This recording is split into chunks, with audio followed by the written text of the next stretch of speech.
Welcome, dear listeners, to History with Herodotus, where the threads of time are woven into a rich tapestry of human experience.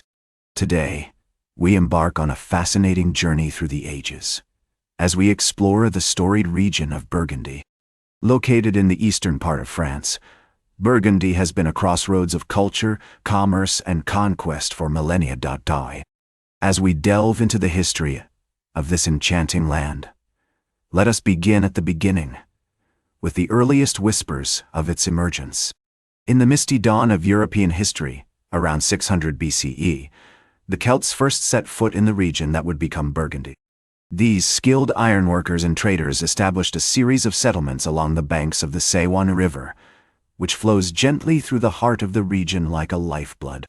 The Celts brought with them their unique culture, language, and traditions, which would eventually blend with those of other invading forces to create the distinctive Burgundian identity. As we transport ourselves to this ancient landscape, imagine the rolling hills, verdant forests, and sparkling rivers that crisscross the region. The air was alive with the songs of birds, the rustle of leaves, and the distant clang of hammering on metal. The Celts built their homes using local materials, such as wood and thatch, and developed a thriving agricultural economy, cultivating crops like wheat, barley, and grapes.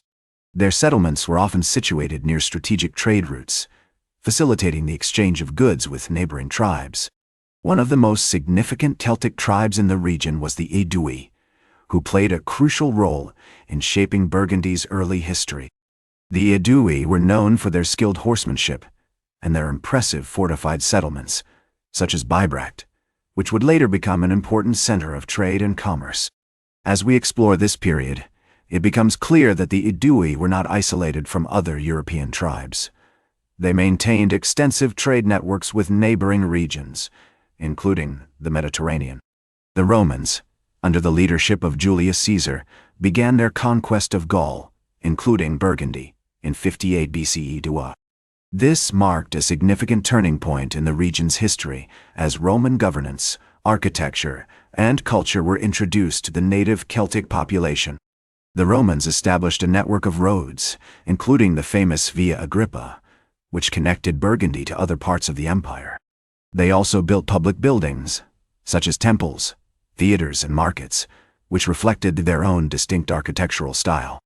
As we navigate this early period in Burgundy's history, it becomes apparent that the region was a cultural melting pot, with various tribes and civilizations leaving their mark on the landscape. The blending of Celtic and Roman cultures gave rise to a distinctive Gallo-Roman identity, which would influence the development of Burgundy for centuries to come. This unique cultural heritage was characterized by a blend of pagan and Christian traditions, as well as a distinct linguistic and artistic expression. The tumultuous events of this period shaped the region's destiny, forging a unique cultural landscape that would be passed down through the centuries. Join me next as we enter an era of grandeur and transformation, when the fortunes of Burgundy would be shaped by the intrigues of royalty, the passions of the faithful, and the creative genius of its people.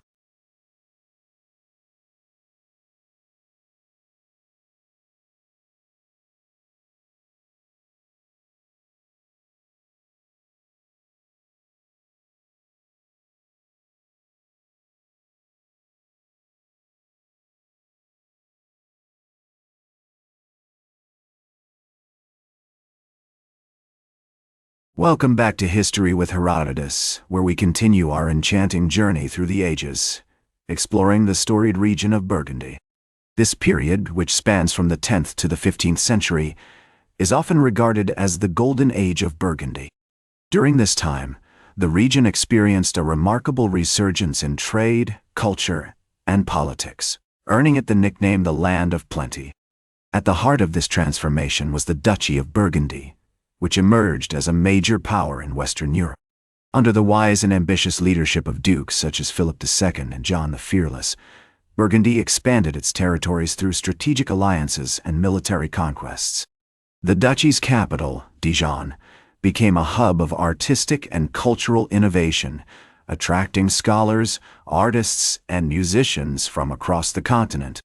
One of the most notable achievements of this period was the development of the Burgundian school of art, which produced some of the most exquisite examples of medieval painting, sculpture, and architecture.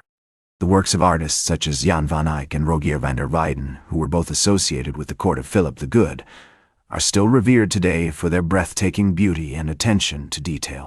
Burgundy's strategic location at the crossroads of Europe also made it an important center of trade and commerce.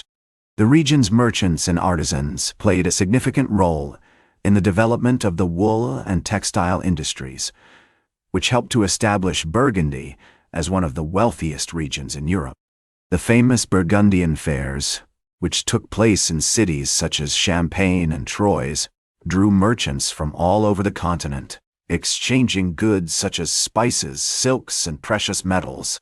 As we delve deeper into this fascinating era, it becomes clear that the people of Burgundy were driven by a passion for learning, creativity, and innovation.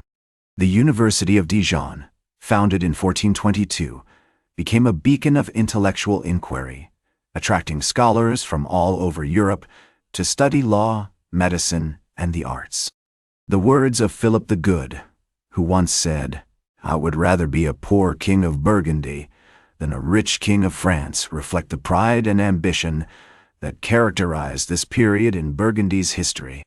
As we explore this era, we find ourselves immersed in a world of grandeur and beauty, where the boundaries between politics, art, and culture were blurred. The intrigues of royalty, the passions of the faithful, and the creative genius of its people have all contributed to the rich tapestry that is Burgundy's history.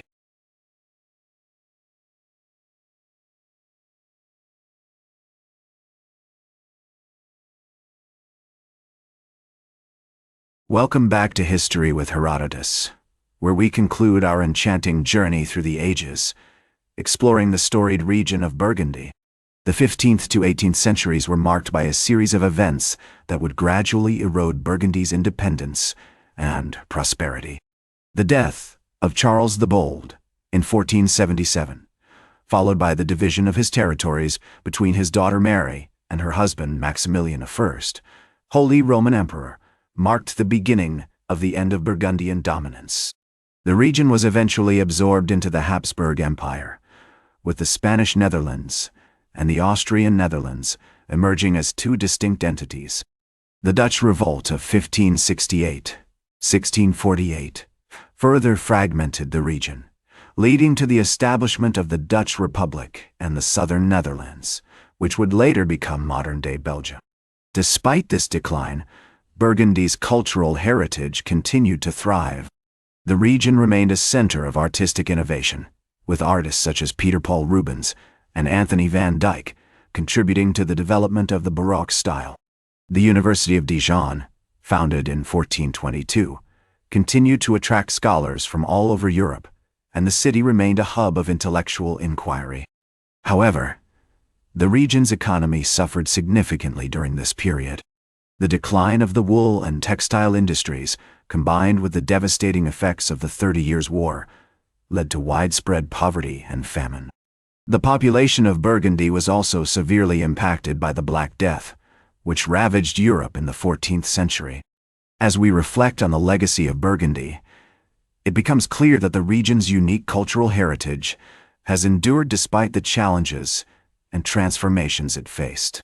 The words of historian Johann Huizinga, who once said, "The Burgundian spirit is a spirit of joy, of love of life, of splendor, and of beauty," capture the essence of this enchanting region.